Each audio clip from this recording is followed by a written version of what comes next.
where we'll be filling all of y'all business coaching questions. My man Praise will be queuing me up. Appreciate you, man. You know, from being flexible today. I know we do this at 2 p.m. Eastern normally, but it's been, look, the kid done had a day.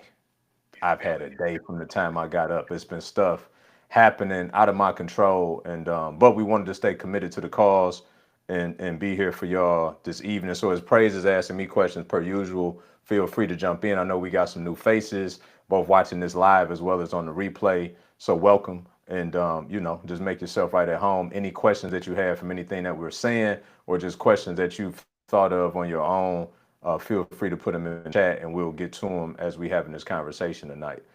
So Praise, bro. Talk to me, man. How your day been? Where you at? What we doing? Man, I'm good, man. You know, I had to I value. That's the best way I could put it. I value value. That's I wrong. God has given me a gift to discern when real value is at my is present. Because it's easy to, especially in this generation, they don't know value when it's sitting right in front of them. That's the same thing they did with Jesus. So, I was made sure I was flexible, especially for these conversations. There's going to be gems upon gems. And yeah, I'm willing to do whatever to be great. And I know you are too. So I'm just following in your footsteps. My And here man. we here, man. I'm ready, My ready man. to go. My man. Let's do it. Yeah. All right. So first, I'm going to start out with my client form. I wanted to ask, so I know I created the account with Calendly, made sure I got the booking and all that stuff set. So now, how long should my questionnaire be for my client? I have like 4 or 5 questions, but I'm like, is that too much? Should I narrow it down? Should I get more specific? So like how should I go about that client form in that way? Yeah, that's a really good question. So for those of y'all out there, right, outside of Praise, that may have a coaching business, consulting business, service-based business, any type, or even just for your sales opportunity within your business.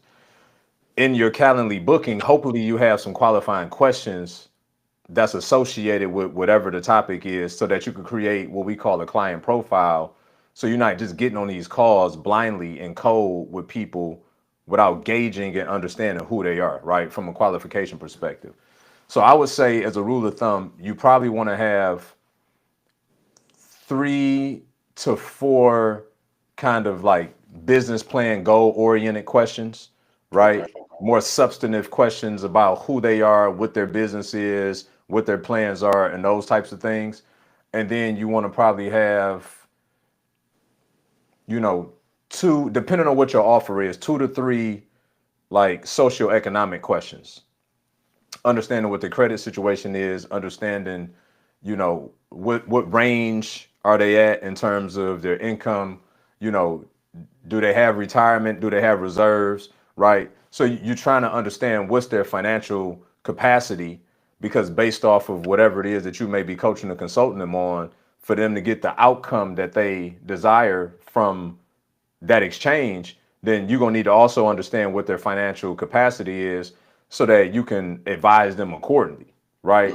If somebody, coming into a program where they trying to invest in real estate, for instance, right? Well, that's a very credit driven, credit dependent industry.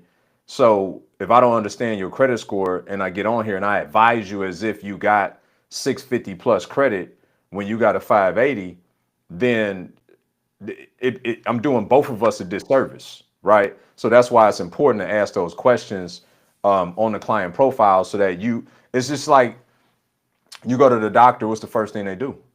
A triage, right? They got to understand your vitals, your weight, and all of this information, so that when you get in the room with the doctor not wasting time doing triage. They're going through and they're saying, okay, this, and this. Here's the diagnosis. This is how you get better, right? So having the proper questions on that Calendly, or whatever your booking mechanism is so that you can help them to the best of your abilities, come up with a more exact prognosis of what's going on, so that you can get them the remedy sooner than later. Okay. That's super strong, because I was having more so questions probably that were, I would say, more basic. They were just regular basic questions, like basically like, who are you, what do you do, et cetera, et cetera. So and I want to pivot a little bit, because I remember David was like, make your basically your organization chart and check off one box at a time. So how would you go about me building a team right now? Like what should I be focusing on that? Should I just be focusing more on like the packaging and the systems that I have? Because there's some things that I'm like, for example, the content. Like I have somebody now who helps me with my content. So like how would you tell me to go about, building a team right now, not having the business.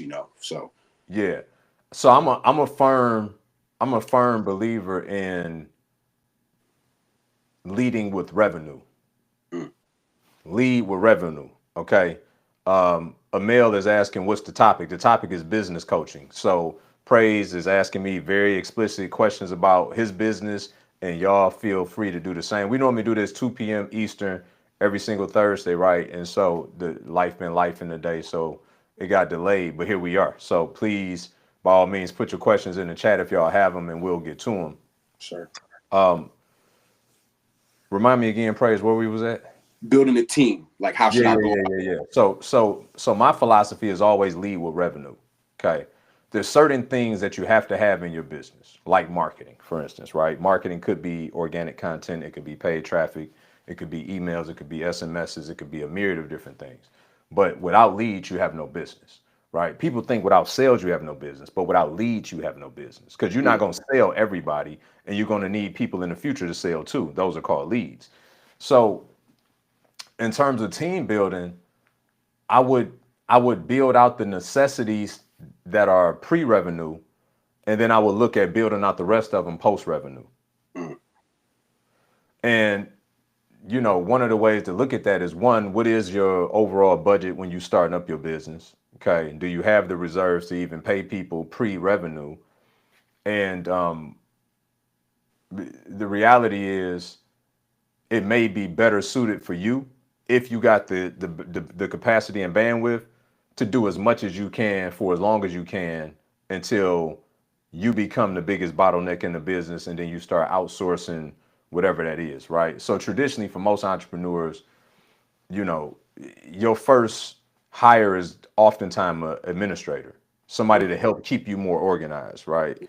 To keep your calendar, to schedule things, to flow through and take care of vendors and different invoices and such that you may have, and then also being some sort of a fulfillment center initially for your clients, right? So that they're not emailing you about the law, my password isn't working to the portal. They not right. So they become kind of this all encompassing customer service, client relation, administrator. They could wear a lot of different hats within that role that take a lot off of you, that's bogging you down with a bunch of day to day, and it's looking at activity versus productivity, right? Some of that stuff can just become activity, but it's not productive in the sense of helping you to go out and get more business and grow the business in that way.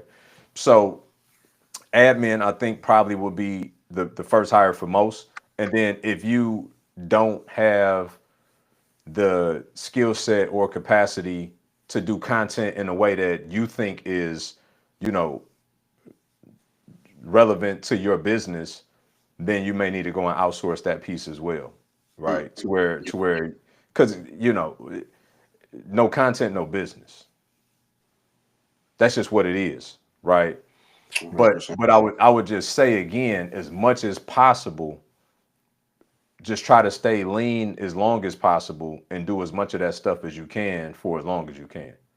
Okay. And with the because there's some people that through God's grace who've just been willing to help, you know, not even worried about the revenue, just really just having a heart to help build. So and that's how I found one of the guys to help me with content. And he does 4 years of cinema, and he was like, "Yo, I got you." He's gonna help me with that. So in that aspect of building a team, should I also hold like I was thinking of like some social media things to just outreach, like, to get some people like, hey, I'm looking for this or I'm looking for that. Should I go about it in any social media way to try and reach out to people in that aspect, or should I just keep it to the format that you just explained to me? So make sure I'm clear, are you asking that in a sense of to go out and get more team members or getting more clients? Team members. Okay. Yeah. Because like I was gonna post, for example, Quick example, like if I didn't have a camera guy, anybody can help me with creating content, willing to be available, et cetera, et cetera, et cetera, like something like that.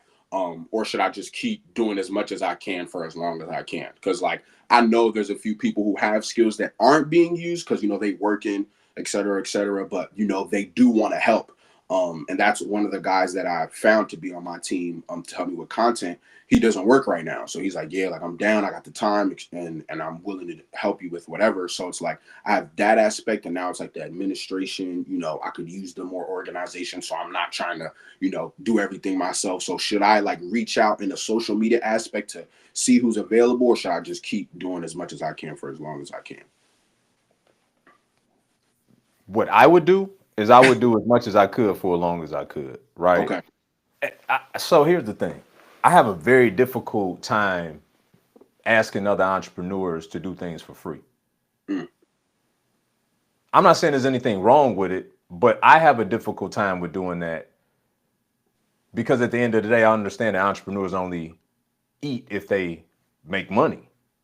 Yeah. And by virtue of that, I would also want somebody else to look at my services as such. So it's back to that sowing and reaping piece.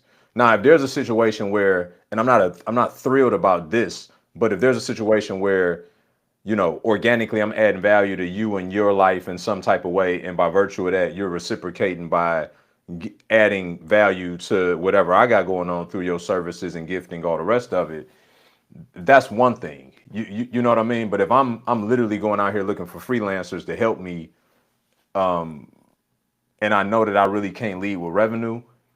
So here's the other reason why. I can't hold you accountable the same way if I'm not paying you. Mm. And for me, whatever my deliverables are is what they are, and whatever level of quality that I want things done at is the level of quality I want things done at, and the level of promptness that I want things done at is the level of prompt. So for me, paid or not, I can't listen to your excuse and be like, "Oh, that's right, because I'm not paying you." I don't like internally something don't work right with me like that. So I would Yeah. much rather pay you so that I got no qualms about holding you accountable. Mm. Because people oftentimes mistaken if I'm not getting paid, then I don't have to perform. Mm. That's good. Which is why the standard in our company is Colossians 3 and 23. Do all your work as if you're doing it for the Lord, not for man's approval, Yeah. because we know that our inheritance and reward comes from the Lord. We got to do everything with excellence, whether we getting a check for it or not. If I put my name on it, it's got to be excellent. It's good. It's good. Unfortunately, bro, everybody don't look at it like that though. Yeah, that's powerful because it's like I was even, I'm not trying to get ahead of myself in building something that I couldn't, really sustain. Because I know people are gonna be like, yo, like I've been helping you for this amount of time. And if, like you said, if the performance dies, I don't want the business to die. So, that's why I wasn't even rushing to do that. And I wanted to run it by you. And I wanted to pivot into clients. So I remember us talking and you were talking about go group coaching instead of Hmm. one-on-one. How would I orchestrate group coaching? I know I got to get the clients and stuff, but like how do I like lead into the group coaching? Because like for example, the package that I'm going to bring up later on, like how would I lead to get 5-10 people into that? Do I hold an event? Do I hold something like you did for the Purpose to Profits, where I'm just continuously like, hey y'all, da da da da da, like ad after ad, and stuff like that? So how would I lead into getting group coaching to get these packages sold and bought? So Okay. So let's go back for just a second, if it's yes, okay. sir. Yeah, yeah. What is your offer? Are you talking about the package?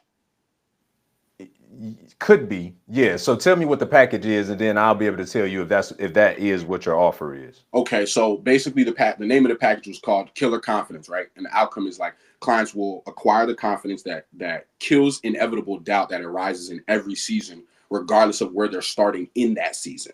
Hmm. Yeah. Okay. Okay. So that's the tagline of the offer, Yeah, yeah, right? yeah. So then what's the so I hear the payoff in the tagline, and then what's your process by way of getting them there? And that's what I was just working on right now. So like I could just name a few, but I'm gonna tweak it when I go back. So like Okay. one of them is obviously like the first step is just knowing your value. And I'm gonna have a better name for that. But the first step is like knowing your value. Second step would be what did I have? Because a couple of these were like they were more so just really just prototypes of the package. But the first one would be knowing your value. Second one is rooting yourself. I'm trying to figure out more so of the names for it. But rooting yourself, because after you know your value, like obviously you know God created you, you're one of one. The next one is like, okay, now what do I root myself in? Like, because you've been rooted in the worldly stuff. So after you know your value, you know God created you, then you root yourself, you get a brand new foundation.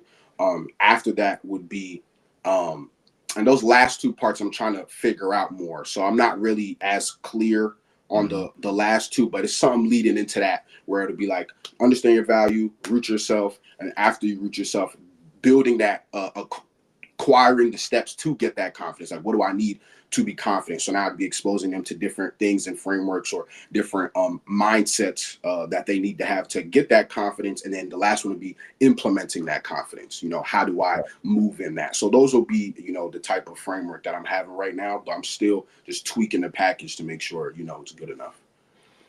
Okay. So a couple things, right? First of all, I think that's great. Like where you started, I like the way you're processing, taking them from problem to reset to then build from that, right? And I know Yeah. you got to come up with those couple of pieces of what the building process will look like. Yeah. Uh, so tell me again what the tagline was. I know you said killer confidence. Killer confidence, and the outcome is clients will acquire the confidence that kills the inevitable doubt that arises in every season, regardless of where they start in the season. Like if it's a season shift, if they're in the middle of the season and it's getting tough, or they can't see the finish line but they're close to the finish line, like those type of things. Because everybody's in a new season, so it's like I want people to give people the confidence to, if they start and they're like, oh, I'm a beginner, we'll kill that doubt. If they're in the middle and they're like, it's taking too long, we'll kill that doubt. If it's like, I'm not at the finish line and I'm about to, well, we're going to kill that doubt too. You know what I'm saying? So we can Right, just right. through the, so yeah. I get it. So here's the thing. To kill the confidence for, I mean, to kill the doubt and build the confidence for what? Mm. Now that's the part that I was digging into, because um, there the doubt was a broad thing, but I'm trying Mhm. to narrow down the doubt to, and I was gonna say for more so business, you know, have it lean to more towards the business owners, the entrepreneurs, the aspiring coaches, to have it more in that route, because I didn't want it to be like we were talking about, ministerial, to where it's just like I'm teaching you the Bible, and that's great knowledge, but it's like, how can we implement what I'm teaching you? So it would be more so the doubt that people will experience in the new seasons of being a business owner or aspiring to be one. Because like for my tagline for my coaching is becoming the answer. It's like the answer to what though, you know? So I'm trying to narrow that down. So I would say for more so business for right now, but when I do get a more niche for that, then I'll let you know for sure. Yeah, and just so y'all know, everybody that's watching, the reason why I'm asking these questions is because the riches are in the niches. So a lot of the time we think we're leaving ourselves in a better position by keeping whatever we offer more broad to appeal to more, but you actually need to get narrow and go deep Mm, as opposed to shallow and going wide. mm, Because what happens is people spend measured money, so they need to somewhat have a measured result, yeah, even in a soft offer. The measured result for a business owner is think about how many opportunities that you passed up and cost you as a result of not having the confidence to raise your hand. How many times has somebody else beat you out on a bid that you simply were too afraid to step up and speak up about? So you can start to loosely quantify that, right? It's some value to whatever that is. yeah, And so if you get more niche down on who the avatar is, there's a lot of people walking around. I mean, actresses, actors, they need confidence, right? Professional or amateur athletes need confidence. So it's a myriad of different industries by which confidence is paramount in order for them to be successful. but each one of those industries I just named are gargantuan in size, right? Yeah. The entertainment space, the sports space, the business space. So you see what I mean by how you got to niche down, because otherwise I just named three juggernauts without even trying to, Yeah. right? So once you do that, one, you can signal more to the person that you're talking to. They can understand that it's you they're talking to specifically. They understand also what their shortcoming is. So every time you create an offer, you're doing it under the auspice of pain, potential, and pleasure, right? So you got some people that's got a tremendous pain problem. They're not making what they want. Maybe they living in depression, insecurity, all the rest of it. So they have a pain problem that they need to solve immediately. Others have a potential problem. Maybe they're doing well in their context, but it's because they've gotten and grown comfortable in that context enough to where, they at corporate America, maybe they're making $100,000, $200,000 a year, or maybe they're a business owner that, has been in this specific genre of business to where they have, you know, default confidence just because they've gotten so competent at the thing that they're doing, but they still not going to another level. They become a steady Eddie in their specific thing, right? So you Mhm. helping them solve a potential problem because they got capacity that they're unwilling to feel because they're unwilling to be uncomfortable with being they're unwilling to be comfortable with being uncomfortable. They're Mm. unwilling to step out of that perceived comfort zone so that they can feel more of their capacity and grow, right? Yeah. And then lastly, you got people who are in the pleasure phase to where, maybe they've done something for 20, 30, 40 years. They gotten, they retired or semi-retired in some capacity from whatever that they're doing, but they lack the confidence. As a matter of fact, I'll give you an example. So there was a lady today that I saw, Sean Cannell, uh, on Think Media interviewing, who's 73 or 76 years old. She's a former nurse professor, and she got on YouTube at like 67 years old. And she got 80,000 subs. She killing it. She got all kind of offers. She showed people how to be homemakers. She would cook and, do laundry and show people the proper way, right? Old school stuff, right? A lost art. My point in saying that, though, she's in a season of life when she walked away from that professor gig, that she had to have the confidence to take on a new challenge at Mm. that phase in her life. So that's somebody that's in the pleasure season, right? So pain, potential, pleasure are three factors that have to be taken into account every time you make an offer if you want to make a great one. So I would go back and kind of re-engineer that, get crystal clear on the avatar, make sure you're checking off the pain, potential, pleasure piece, and then, showing more of a measured result for whoever it is that you pick and choose to be this avatar. Does that make sense? Yeah. 100%. 100%.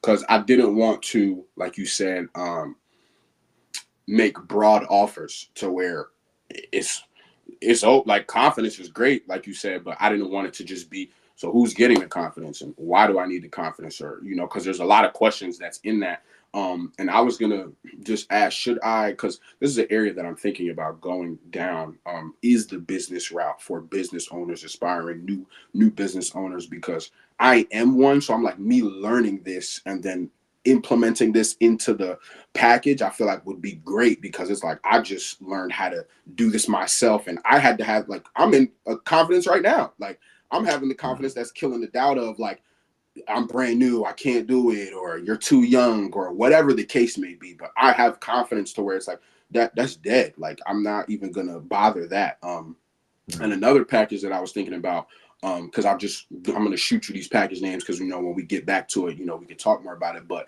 I don't, and I'm figuring out how to narrow this down and name it, but it's around the thought of, when you're selective, you become effective.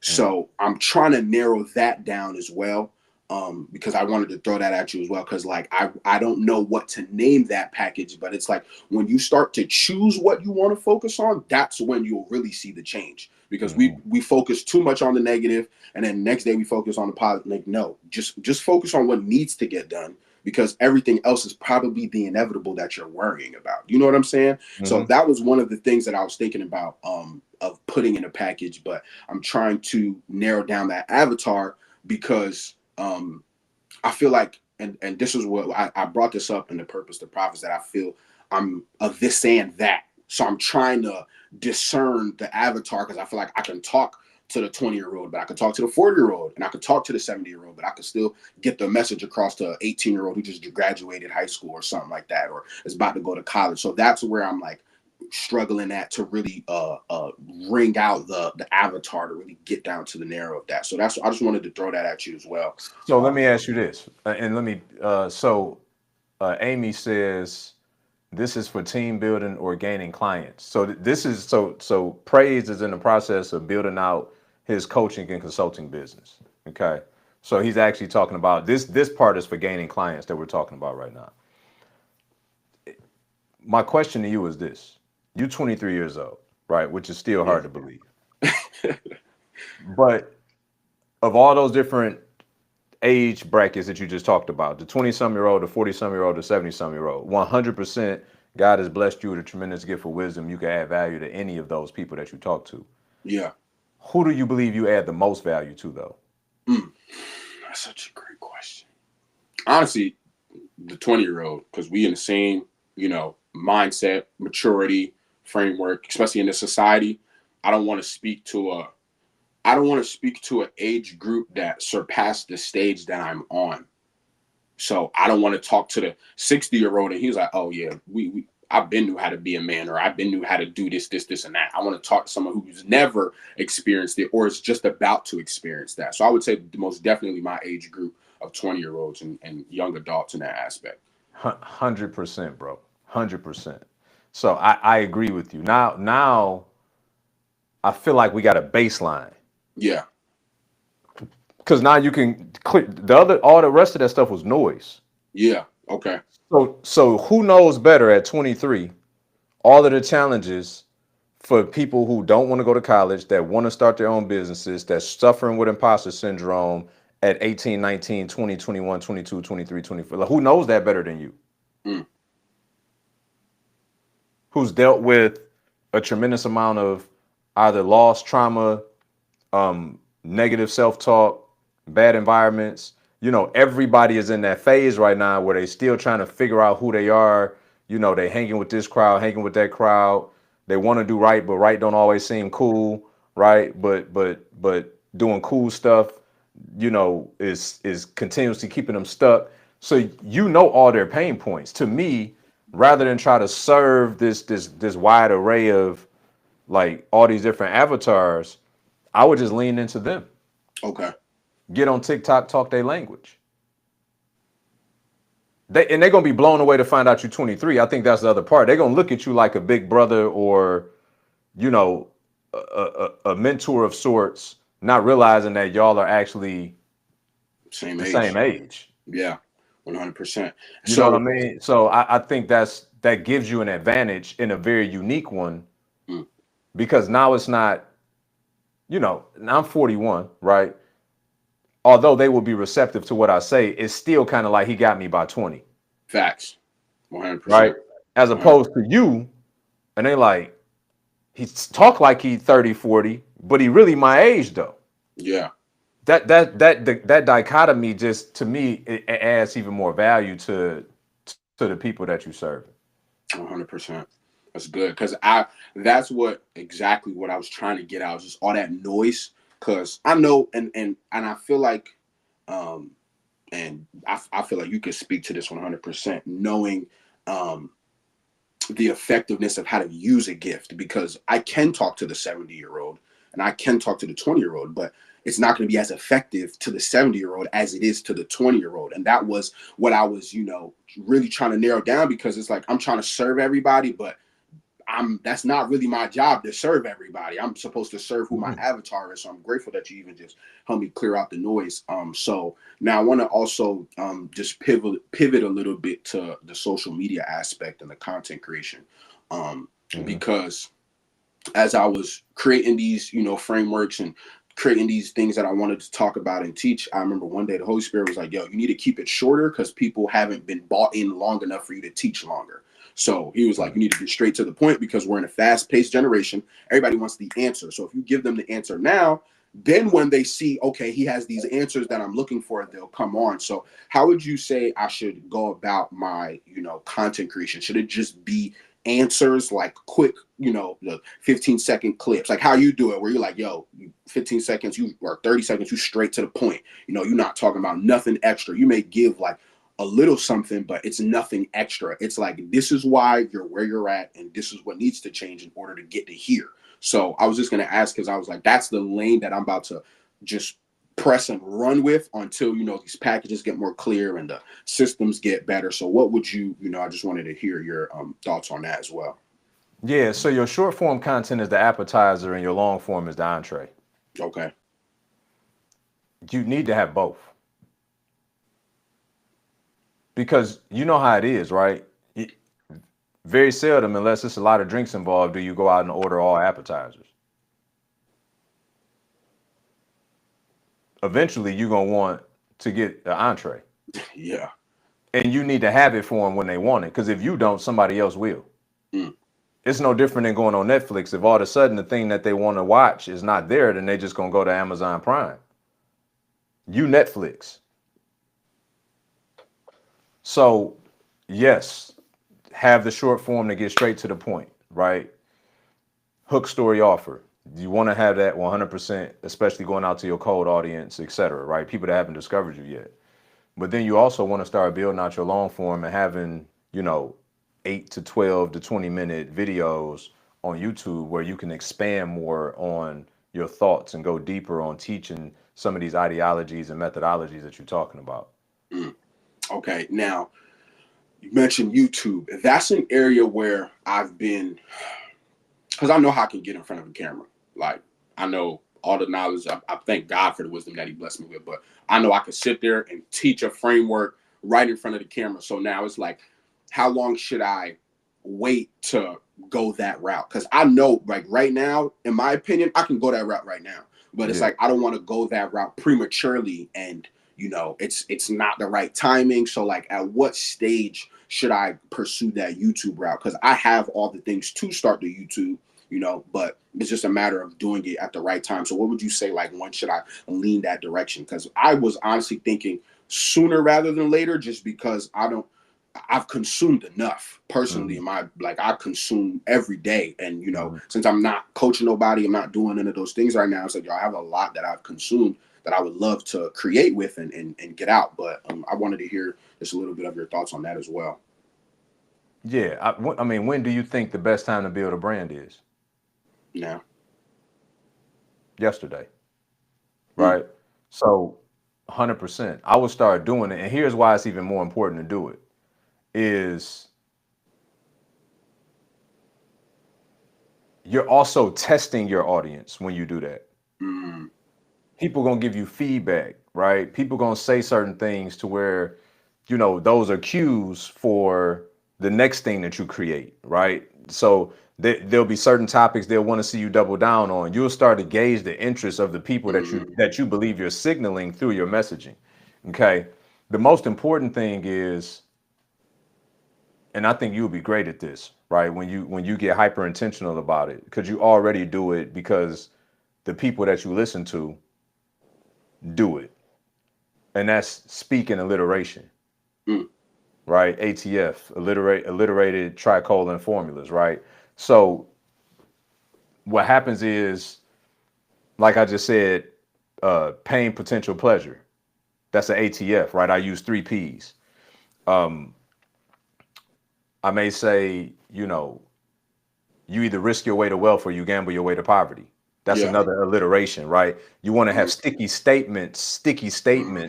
So when somebody was telling you about getting straight to the point and keeping their attention, you keep their attention by having sticky statements through your conversation to where, they feel like they understand what you're saying, which is important, right? The whole purpose of communication is to make sure that both parties understand. So you want to speak in alliteration and not just, when you hyper intelligent, it's easy just to wow everybody with, how smart you are. But Yeah. that's not necessarily helping them though. What's helping them is giving them the information in such a way that they can walk away with it and carry it around the rest of the day and share it with others because they can remember the sticky statement that you said. So the more that you incorporate alliteration into your conversation, that's another one, right? Alliteration into your conversation. Words that have the same ending on them, words that had the same beginning on them, that had the same prefixes, suffixes. You start packaging your conversation that way to where people will start to rave about your content. Mm, understood. And the with doing that, will that come with, like you said, the narrowing down of my avatar, or because like there's some sticky statements I know, like for example, when we were talking about limiting beliefs, you were like, your fruit is indicative of your root. Hmm. Like, but you not getting that unless you do some work in the limiting beliefs factor. So it's like, does it have to be narrowed down? Like, would I have to do more work of narrowing down the avatar to create or well come up with those sticky statements within the conversation, or should I just go with what I have and then whatever that route takes, that route goes? So Honestly, I don't think so. okay, Okay. I do believe though that you need to narrow down your avatar to create the right content, okay, not the right alliteration. mm, Alliteration would just be the way in which you express the language that comes out of your mouth, yeah, right? It won't necessarily be topic dependent. It would just be the way that you start to put your words together. Does that make sense? 100%, 100%, Right? The opportunity of a lifetime only lasts for the lifetime of the opportunity. That's alliteration, man. right? So you just start to say things in a way that paints a word picture and is easy for people to take it with them when they go home. Yeah, But it don't matter the topic though. okay, You could have alliteration on any topic. The okay. main thing about the topic is understanding your avatar so you talking to the right people when you start talking about the stuff you're talking about. And with the YouTube, right? So one of the things that I realized that you do with your videos is how uh middle of it, right in the chunk of it, you like, hey y'all, purpose of profits, like if you're an aspiring da da da da da da da. So like when I'm creating mine, or when I start to embark on that journey, should I hold that same framework of in the midst, in the chunk of the sandwich, I throw in the, hey y'all, any life coaches, any aspiring coaches, et cetera, business owners, this is my program, this is what we got going on. And should I only do that if that's a challenge, or should I just be broadcasting my business in general? Yeah, you watch YouTube for any extended period of time, it's going to be ads running through it, right? Of other Sure. people. Yeah. So if people are actually that engaged with your content, then you may as well put an inline ad of yourself in there to promote whatever it is that you want to promote. Whether you Mm, want them to, book a call, whether you want them to. So it doesn't have to necessarily be an event. We just happen to run events quite often, right? Which, by the way, if y'all watching this now and this is helpful for you, you probably want to come to our next Purpose to Profits Challenge starting on April 21st. There'll be a link in the description on the replay. So, yeah, if you got stuff to promote, you might as well promote because here's the thing: people are looking for something to help them further anyway. mm, You're almost doing them a disservice not to tell them about what you're doing. If you really believe and that it help people, right? We just had Alex on here last week. He been in yeah, our he been in our Purpose to Profits that was a coaching great call. program for 30 days and did $105,000 in a day, right? After he ran his event. So why would I not want to make sure people have the opportunity to come and share in that, you Mm, know? So yeah, that's all. But the sad part is for me, I just forget a lot of the time. So that's why they'll put them in line because I may forget. I'm so caught up in the conversation that I forget to just say like that we having a challenge, or if you like this, share it, subscribe. I forget to say that a lot of times because I'm so focused on what I'm giving to people mm, that I forget to get something from them sometimes, which is just asking them to help out, get this in the algorithm, like, share it, subscribe, comment, all that good stuff. yeah. And can you just speak more to that real quick? Because as I was watching the 13 minutes to more sales, um, it wasn't even really sales tactics. It was serving tactics that Mm. provide the sales, But I think a lot of people are focused on getting the revenue that they're not they don't have the process, the system, or the heart posture to even get it. Like they're not doing. And because when you were like, if you're really paying attention, I'm really just teaching you how to serve people. Mm-hmm. And I, especially someone like me, like that's one of the biggest things that I feel like the Lord has blessed me with, just the gift of being able to serve and being able to adapt.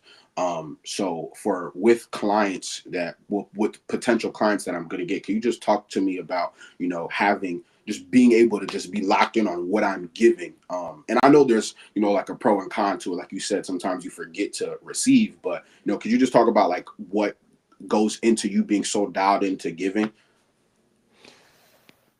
Well, I mean, Matthew 6:33 says, "Seek ye first the kingdom and his righteousness, and all these things will be added." Yeah. Right. Yeah. So, thy kingdom come, thy will be done on earth as it is in heaven. All of us are serving kings or queens or whatever our assignment is. Yeah. Our assignment is whoever God puts in our purview, our contact that we supposed to do something with. Yeah. And so if I'm seeking the kingdom, well, Jesus illustrated that to serve the kingdom was to be a serving king. That's what he came to earth to do. So that's the model that we supposed to follow. He washed feet while he was here, right? So Yeah. serving is paramount.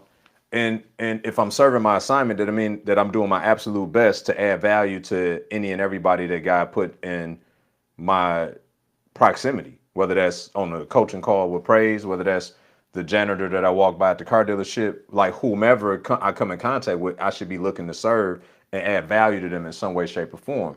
Mm. And so business is the same way. If the people, the prospects, the potential clients that put in front of me in the form of a potential sale, then I need to first serve them before I sell them anything. So serving is selling, or selling is serving with the art of persuasion. Selling is serving with the art of persuasion. So for most salespeople, they're trying to convince somebody to do something. But if I'm convincing you to do something, I'm trying to get you to do something for my benefit. If I'm persuading you to do something, that means that I'm giving you conversation and context to help you make the decision to do something for your benefit. See the difference between the two? So Yeah. bad salespeople are trying to convince you to do something because they got to hit a quota. But if I'm serving you, then I've taken the time to understand what your limiting beliefs are, what your objections are, what where you lack perspective. I've taken the time to understand all of that, and then I care about you enough that I'm going to help persuade and give you some different perspective and help you reframe some of your limiting beliefs, help you answer some of those objections that you have in your mind so that you can get the thing that you ultimately want. Mm. So I'm serving you while I'm selling you. But it's through the skill and the art of persuasion. And I'm glad you asked this question, is because it's a lot of believers that have watched this. And like, oh, praise God. That's what I do. I serve everybody. Oh, but you need some skill too, though. Let's not be confused. You know what I'm saying? Yeah. Like let's not be confused. And selling is not only a good idea, it's a God idea. Proverbs 11:26. The people curse the ones who hoard the grain, but blessed are the one who sells it. Not who gives it away, not who serves it, who sells it. There's a transaction involved, right? Yeah. So you need to have some skill. And we can't just take all of our potential clients to church and think that that's serving, and then we're going to call them a client, but then we wonder why they ain't paying our invoice. Mm. Because we lack the skill of doing business, which is why we got to solidify that. But at the very same time, I legitimately sit across from a prospect and don't need anything from them, because if I, Matthew 6:33, if I seek ye first the kingdom and his righteousness, then all these things will be added. God has promised me that if I serve my assignment, I'm always going to have increase. Now, it don't mean that's from the person that I'm sitting across from serving, but I have to reap what I sow. And he has to stand on his word. So by virtue of that, I never need nothing from nobody I'm sitting across from.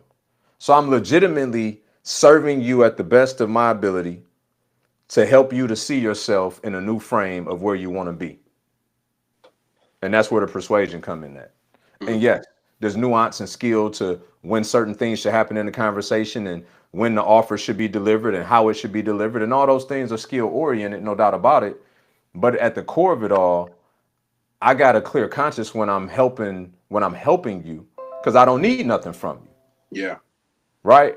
And so to your point is duality in everything. If if I'm leaned in and you feel like I'm like urging and egging you on because I need something from you, then you're gonna lean out. It's no different than the chick in school that you thought was cute. When you chasing her, you're on your bumper, she's stiff arming you. Yeah. But as soon as you fall back and you kind of playing like, she's like, I don't like that. Why he acting like he don't see me? Yeah. Right? Facts. That's the duality of it. That's the nature of everything, right? There's a heaven, there's a hell. There's two sides to everything, Mm. and opposites attract, right? And likes repel. So somebody got to be leaned in, and somebody got to be leaned out. Fortunately for me, I don't have to posture like I'm leaning out. I really am. Mm. I don't need nothing from you. And I'm abundantly clear about that when I get on a call with you. So that gives me an advantage where I never had commission on the breath. I'm never coming off thirsty because I legitimately don't need anything from you. Mm. No, that's a great word. And I appreciate you for even elaborating on that because when I was studying one of your videos the other night, you were like, become like you're detached from the outcome. I feel like that even before being in business, that was one of my biggest problems was like I was too attached to the outcome. And Mm-hmm. then it never made me want to go through a process because I'm so attached to the outcome. And I'm like, oh, where's the outcome at? And I'm not, and that was one thing that I even started, really just becoming more aware of just in general is that I was making so many decisions um, based on outcomes that when I got into the process of the outcome that I wanted, I always backed out every single time. And I had to become aware that I was even praying about that recently because it's like in this generation, we idolize our feelings. And that's one thing, especially coming into business. Like I don't want to be dependent on my client at all. Like I don't want my client, like if you go work with me, okay. And I remember you were like, yo, if I'm not your guy, I'm not your guy. Like simple as that. So I want to just be more rooted in that. So that's why I asked you to elaborate. And now I want to pivot a little more back to the Well, app. before we pivot, right? I do want to touch on that because a lot of people hate sales because they are too outcome dependent. Mm, It's draining them. That's why people are like, I don't like sales. What they're saying is, I don't like the idea of not getting what I want out of the transaction. mm, I don't like the idea of feeling the discomfort of feeling like I need something from somebody and then they say no. mm, But if you don't need something from nobody, you don't care whether they say yes or no. mm, If you say yes, I'm like, great, I'm gonna help you. You say no, I'm like, great, I just helped you. As long as I could help you during this time we talked to you, because I'm going to add value. You put me anywhere on God's green earth, I'm gonna triple my work because I'm gonna always add value.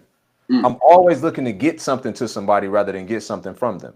By virtue of that, I'm always gonna get something from somebody because I'm always trying to get something to somebody. So I wanted to highlight that because there's a lot of people out there that just they run with this narrative like I don't like sales. It's like no, you just don't like the idea that you feel like you're only successful if they say yes. I'm successful whether or not you say yes. I'm mm. successful because I showed up and did my very best to help better your situation and where you were before you got on this call with me. No, that's I'm I'm gonna go back and watch this part. And now I wanted to pivot more to the avatar. So young adults, age range, I'll just say like 1835, 1830. I'll say 1830, somewhere in that range, or I think that's strong. 1835, I like 18 to 30. 1830. So now in the 18 to 30 range, I'm trying to figure out like the specificity of that because I could be like, oh, I want to help, the young adults get from, like, for example, the Killer Confidence package, right? So when it's like the doubt that I say that arises, should they all be somewhere in the same category of a field? Like, for example, business. Like, should that be like the category I should lean into? Because that's obviously what I'm doing. So I want to help others get to where I'm getting at. So should I lean into that aspect of us all being under the same category so it's easy for me to speak on? So I want you to replay the last part you just said. The Easier for you to speak on. speaking, yeah. So praise, what do you think you should probably talk about? To talk about business. To definitely talk about business. And yeah, so basically, just appreciate that, Anita. This is And, why, and that's just not for you, it's for everybody. We yeah, overcomplicate. We think we got it like, I don't know why. so complex. It's like, Yeah. I don't, that just seems so basic. It's like, yeah, but success is basic. It's not Mm, easy, but it's basic. So what happens is we end up creating businesses that become prisons because what? we build something we can't escape from. Mm, When you should be building a business you never need to escape from. So if I would talk to Praise all day long till I'm blue in the face about helping him establish his business and his life for free, then that's the thing I should do and get paid for. mm. Because I'm doing it anyway. But if I got to go think about what I want to talk to Praise about, then that's exhausting, bro. Like I got to get up and do that every day. I got to think about who and what I need to be every day.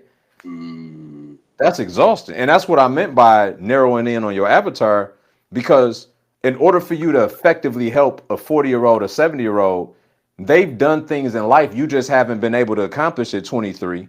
for sure. So that means that you then got to go do X, like Y, and Z. PhD research Yeah. on these various avatars and just to speak to it somewhat intelligently, although you still lack wisdom because you get knowledge looking forward, you get wisdom looking backward. You just ain't got enough to look backward to, Facts. which is 100%. why it is much more effective for you to coach the people that's of your age range because you ain't got to reach. You've Mm, been right there with them. You know what I'm saying? It wasn't that long that you was in college. It wasn't that long that you was doing XYZ. So you got to make it easier on yourself. 100%. And I appreciate that. That's why, like, because everything is, especially just me growing up, it was always there's too many steps to get to the top. That's like you gotta do this, you gotta do that, you gotta do this, you gotta do that. So that's why, like with this package, and I was like, I'm gonna throw these things at you, is because I was always taught there's 30 different things to just get there from A to Hmm. point B when it could be four. But I didn't know it could just be four things to get from point A to point B because they always told me it was 30. So that's why I was throwing you all these questions because I've always been taught there's 35 things or you got to do this, and that. Mind you, I didn't even know that anybody could coach. Mm. I didn't know that. But people don't think they could coach because they're making it too complicated. So that's why, like, I was like, yo, I need to get on this and make sure we narrowing down on the avatar because now it's gonna free me up to literally wake up and do this with no stress. Because, bro, I would wake up, bro, and I'm thinking of like a sermon to literally give. I'm like, Lord, I don't know how I'm gonna do this because I was trying to talk to everybody. You know what I'm saying? I wasn't just talking to who I could actually help. Like, don't get me wrong, I could tell the 30-year-old the lifetime of an opportunity only lasts the lifetime that the opportunity is. But, they not in the same season as if I could talk to an 18-year-old and I was like, yo, when I graduated, I had no direction. But let me teach you how to get direction at your, you know what I'm saying? So I'm Right. just grateful that you were able to, just help me throw these things out because I realized, and I was going to even ask you about this before I talk more about the package because um, about certain mentors because I was going to ask you how many mentors should I have specifically because I've heard so many mentors say so many different things, but there's only like for you, for example, I was talking to another life coach and the life coach was like, you gotta do this, you gotta do that, you gotta do this. And he was telling me everything opposite that you were saying. So I was just like, Bro. Okay, is it okay if I land the plane since we're here? bro, land the plane, please.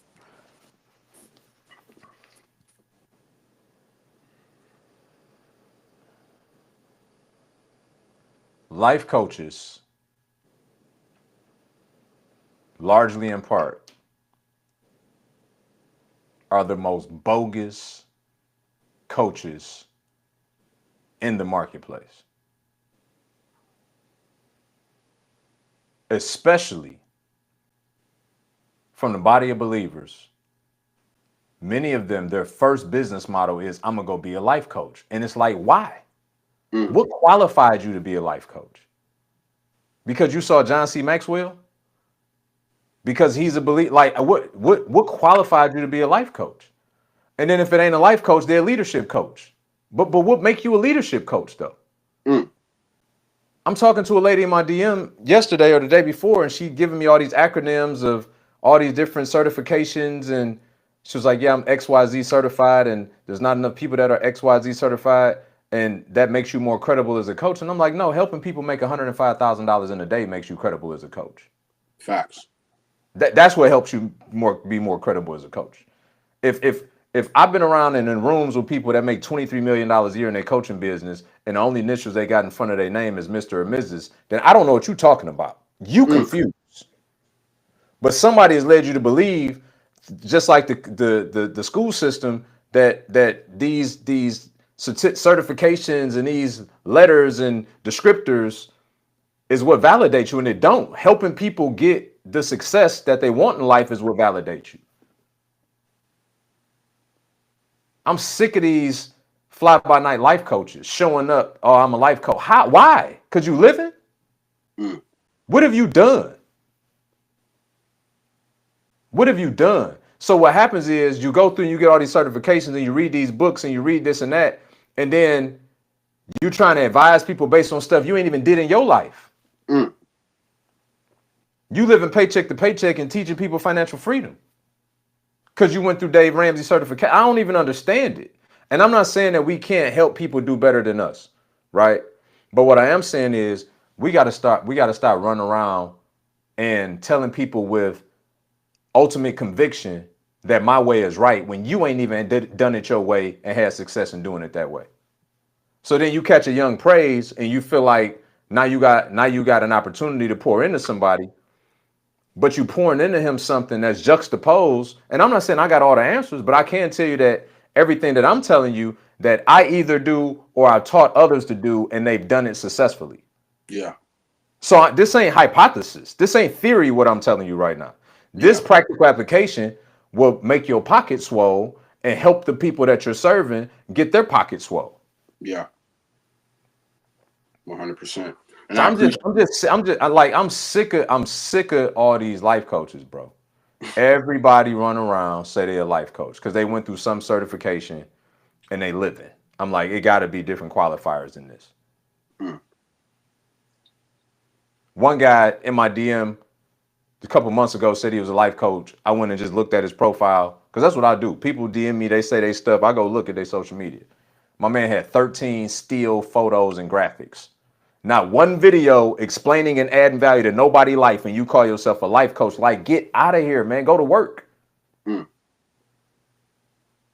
You know the best way to prove to people that you can help them? By helping them. Yeah. So don't tell me what you is and what your certification and how many letters you got behind your name. I don't care. Prove to me that you can help me by helping me. People don't have to question whether or not I can help them if they sitting on this live right now watching this replay. They know that I can help them because I'm helping them. Mm. Oh well, I don't really give all my stuff away until if you don't know enough to give your best away, then that's your fault. You don't know enough.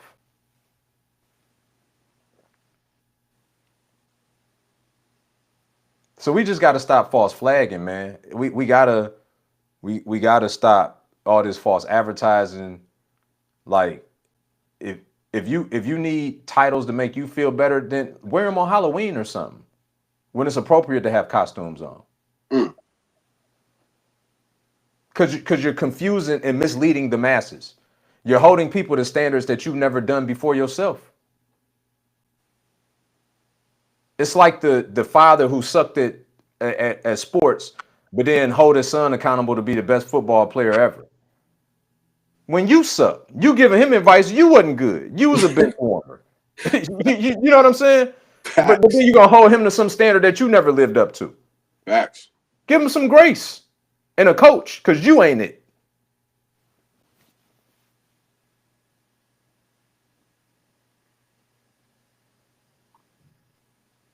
100%. Yeah, you landed the plane, bro. I'm just tired of it, bro. You know You what I landed. mean? Because I'm I was just hearing do this and do that. And I'm like, well, I'm listening to someone who got like real proof. They telling me about what didn't work out. I'm trying to figure out what does. bro. Like, I'm listening to him. He telling me, oh, if you're gonna be a coach, you gotta do X, Y, and Z. And he's telling me he hated doing X, Y, and Z, or he never wanted to do X, Y, and Z. So I'm like, why are you telling me to do X, Y, and Z when you never enjoyed X, Y, and Z, or you never were successful in X, Y, and Z? That's why I've been really like really on and serious about who I'm even taking my advice from. Because I remember like we were in the Purpose to Profits. You were like, yo, who'd you ask these questions? Like, who did you get these answers from? And I told you, you were like, why are you listening to them? That's all I needed to hear. Because I'm listening to people who never even were successful at their own framework. So I'm like, I don't want to keep like, and it's the grace of God in me, because we gonna just call it the grace of God. It really be the humanity in me that wanted to be like, yo, you don't even know what you're talking about, bro. You don't, but I don't want to. People get mad when everybody got their own garden. They just get mad when their garden get messed up. Your garden wasn't good to begin with. It wasn't good to begin with. But I can't be the one to tell them that, because I'm sitting here getting practical steps, seeing proof to get to where I want to get to, and people are trying to tell just because of my age. And that's why I keep telling people, I'm like, bro, my age my age isn't equal to the outcome I'm gonna get. It's not at all. I don't know why people be like, oh, you're this age, so your outcome's gonna be that's what you think. Like that, that's one of my biggest pet peeves is people projecting their faith onto me. Don't do that. I'm not the one to play like that, because my faith is big faith. When I tell people like I'm gonna be a billionaire, millionaire by this day and age, I'm so serious. Like I'm speaking that in faith, so I don't have to say in Jesus' name I pray, because I already prayed as I'm saying it. But people are always like, oh, you're 23, so your outcome gonna be like this your first couple. No, it's not. Like all my stuff getting sold out, all my stuff getting bought. I'm gonna but people always trying to give their outcome, because I'm like, yo, if that's your life, or that's what you've seen, that's the probability of what you saw. But I'm the exception. I believe everywhere I step into, whatever room I go into, I'm the exception. When we was in the Purpose to Profits, I didn't care about whoever else was in that room. I'm like, I'm the exception. Because if you don't ever think that you're the exception, you never will be. Doors will never be open for you, because it says, according to your faith, so be it. So if you don't think you're going to get through that door, guess what? You're not getting through that door. That's wrong. Right? But yeah, I'm glad you landed the plane, bro, because I need a big bro to come deliver the knockout. Man, listen, bro. You gotta understand. I've been going through this my whole life. Yeah. Right? So you 23. Okay. By the time I was your age, I was already looking at a 4 to 10 year felony when I was 17. Right? By God's grace, I got on the other side of that. I had given my life to Christ somewhere in that process before I turned 18. I got my wife pregnant back then, right? When I was 18. I went to college. I started investing in real estate. I owned 3 properties, and I built a new construction home. So could you imagine, by the time I'm your age at 23, all of the life experience I had, and I got 50-year-olds who ain't come close to doing any of this in their life yet, and they trying to tell me about what I should be doing in my life.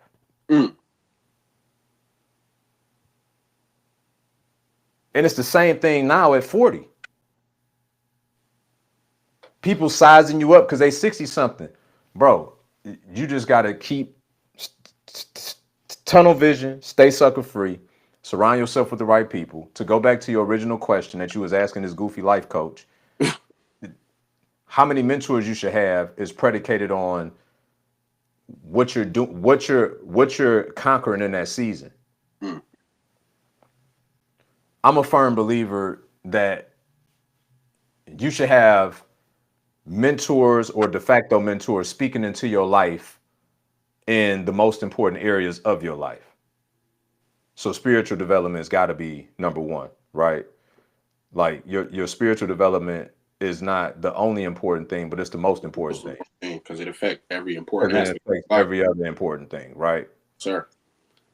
You got to have some type of business mentor, consultant, or something speaking into your life if you're in the world of business. And then depending on whatever other season of life you're in, you may just need some big bros, right? That's pouring into you on a personal life, keeping you solid, iron sharpening iron, helping you with all of your various temptations and strongholds and, all those things personally. And then you may need a strategist that you can talk to. And, I got a consultant that's been with me for 8 years that we strategize on everything. You know what I Mm, mean? He's not one dimensional. So that I got mentors that's taught me very specific frameworks and strategies, but then I have other people in my life that I can, strategize with on all levels, yeah. personally, spiritually, business, all the rest of it. So what I can tell you is if you stay yielded, which I know that you are, you will have a knowing of what's missing. Mm, And as you have that knowing of what's missing, you start praying about that. God blesses us through people. 100%. So once you start having a knowing of what's missing, you start talking to the creator about that, then he start making provision. You just got to be sensitive to when those things start to happen. Yeah. So for me, it's never like it's very seldom that I'm like, I gotta go get me another mentor this year. You know what I'm saying? I'm short one. Like it don't go like that. It's like, Yeah. you know what? I need to execute on something. Um, Proverbs 15:22, many plans fail because of lack of counsel, but with multiple advisors, they succeed. I'm always going to investigate a thing on my own first. Mm, But once I realize that I lack the capacity to probably do it with excellence, I'm like, I could go out here and butcher this, or I could go find somebody. So now I'm seeking other resources to go and help me do a thing better. But it always start with me first having the curiosity, and I'm gonna exhaust that, and to the point where I'm like, I ain't about to waste my time and my money. Let me just go right. Especially if it's an endeavor involving money, I'm not gonna waste my time and my money. I'm gonna go pay somebody the money so I could salvage my time, which is the most important thing to me. 100%. 100%. Appreciate you, B. Of course, bro. Of Yeah. course. Any questions before we wrap? We've been on here. We just been talking. Um, we've been talking, bro. We've been talking. We've been talking.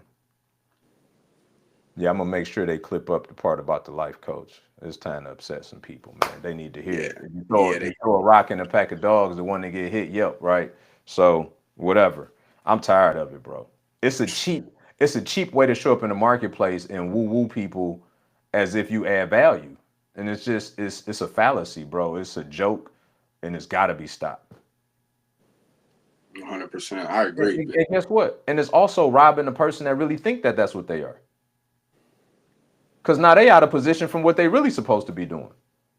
That's what I mean. Put the costume on Halloween, but the other 364 days, you need to be working on what you're really supposed to be working on.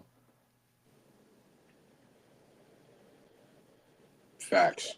You want And to be a life coach? Okay, do that on Halloween. then they going back. And this is what we was talking about. I remember the first conversation I was talking about how people use a victory Bible verse when they're going through some pain. That's the same thing people do with the life coach. They just It's, throwing some it's, Bible verses. it's the same Try, thing, bro. It's the man, same thing. It's like nobody ever listened to me in life, but now I went and got a life coach certification so that I'm forcing people to listen to me. It's that though.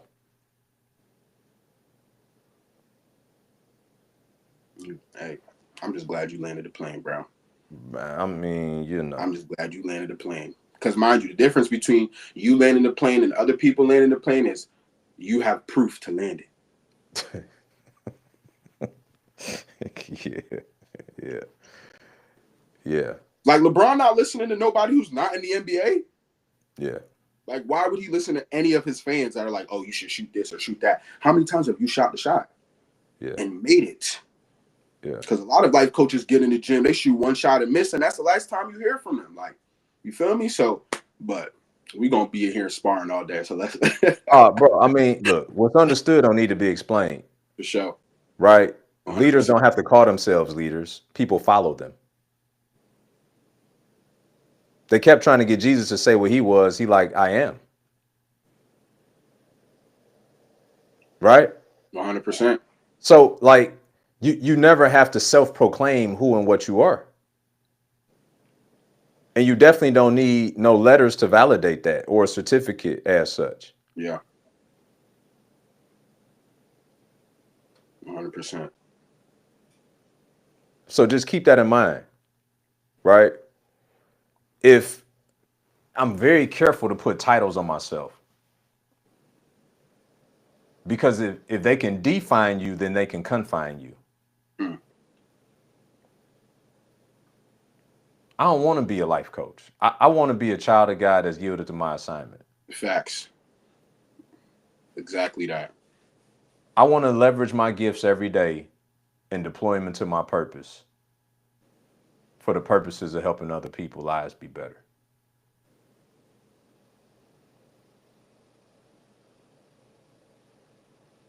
Right? Like that's what I want to do.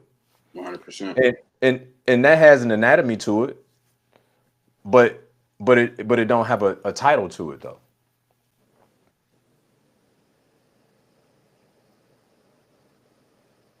100%. A life coach. That's just that's crazy. That language in and of itself is just wild to me, bro. Bro, listen, bro. I'm just I telling didn't at 41, bro. Don't even get me started, man. But just think though, bro. Just think of all of what I told you by 23. So Fact. imagine what happened 18 years post that. That Built time frame built of 23 built surpasses we not, man. built 2, 3 new construction homes to live in as a 18-year-old dad and 20-year-old mom. We just 3, 4 weeks ago married our 22-year-old daughter now, who's married in a society like today by God's grace, right? When people are like, how you feel about her being married? Fantastic. Do you watch Fact. social media every day? What else would you like her to do? Be polygamous? Like what else would you like? What it's the questions people ask, bro. We've gotten to a place where we no longer normalize normal. Bro, They like, why? How you feel about her being married at 20? I feel great that she found somebody that she could spend the rest of her life with at exactly. 22. Exactly. Would, Exactly. would you prefer that she be on a pole for a couple rounds on Instagram and TikTok and then call it she was just figuring it out? Like, what are we talking about? I would agree 100%. You, you, I was even because I'm so glad you said normalizing normal because bro, I'm telling people I'm going to get married first before I have children. People that's a think I'm concept. crazy. That's a People think concept. I'm crazy.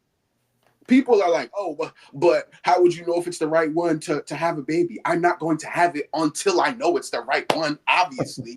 What are you talking about? What sense does that even make for me to? And this is people's problems. They produce outcomes that they were never willing to go through the process for. That's why we have all these baby dads because they were never a man to begin with. Facts. You're Facts. calling him a baby dad.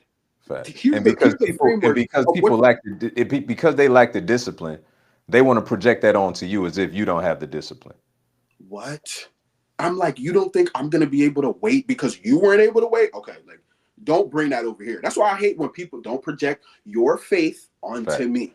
Don't Facts. do that. And you're calling them a baby dad. You not hear the language you're calling them. They're literally a baby at being a father. So they don't know how to do it. Like we're calling people what it is. That's literally what the bro. It happened in Genesis and it's been happening ever since. The devil uses everything in plain sight.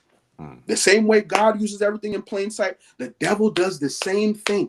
We're like, oh, my baby dad. You're literally calling him what he is. He's a baby at being a father. So he can't handle you or the baby. So what are we talking about? What are we talking about?